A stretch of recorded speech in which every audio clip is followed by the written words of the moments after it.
Something that hit the wires that I'm sure Lewis Hamilton is not going to be thrilled about is that the plans that we were hoping for to hold a South African Grand Prix in 2024, unfortunately have fallen through, which that would mean the Belgian Grand Prix at Spa will stay on the race calendar for at least another year. Is that the case?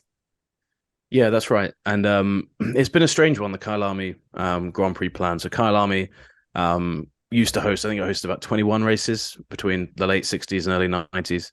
Um, and this has been in the news for a while now. Formula One really wants to go back to Africa, really wants to race there.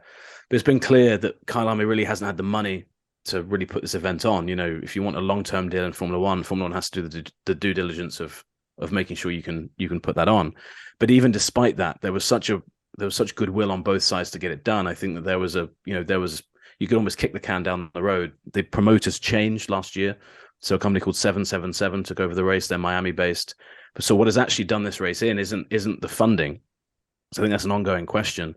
But of course, there was a report in Racing News 365 this week that the thing that's ultimately pushed that over the edge in terms of sidelining Kyalami, at least for the short term, is a much wider political question of South Africa itself as a country, very, very closely aligned at the moment with Russia. And obviously Russia at the moment, with the invasion of Ukraine, that, let's not forget, led to the cancellation of the Russian Grand Prix, had huge implications on the grid as well. We had the Mazepins leave from Haas as well. So I think from that point of view, Formula One has looked at it and said, there's just not something we want to be involved in right now.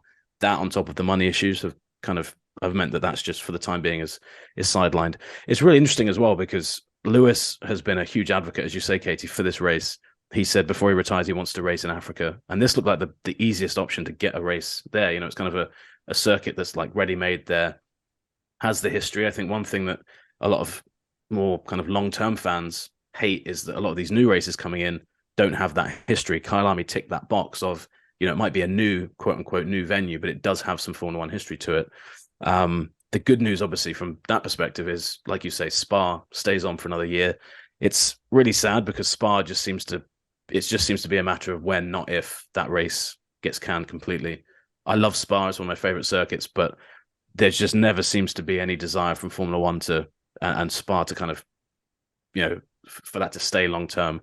From what I understand, there are a few options beyond Kyalami, like away from Kyalami, to fill that gap. So whenever somebody says there's new races coming onto the calendar, Spa is kind of the sacrificial lamb right now that gets circled and says, if we get this race on, that's probably the slot that goes, just because contractually they don't have anything in place.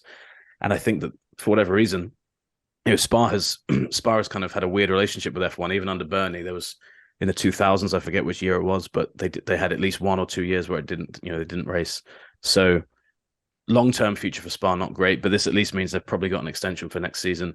And we often see that going back to a place to race is often enough to kind of generate some goodwill to keep it there, especially if you have a good race. So we'll see how that plays out. But yeah, for the time being, Belgium stays, Kyalami on the sidelines, but I imagine Kyalami will still kind of be in the mix at some point, but 2024 and 25 for Kyalami don't seem that likely. Thanks so much for watching ESPN on YouTube. And for more sports highlights and analysis, be sure to download the ESPN app. And for premium content and live streaming, subscribe to ESPN Plus.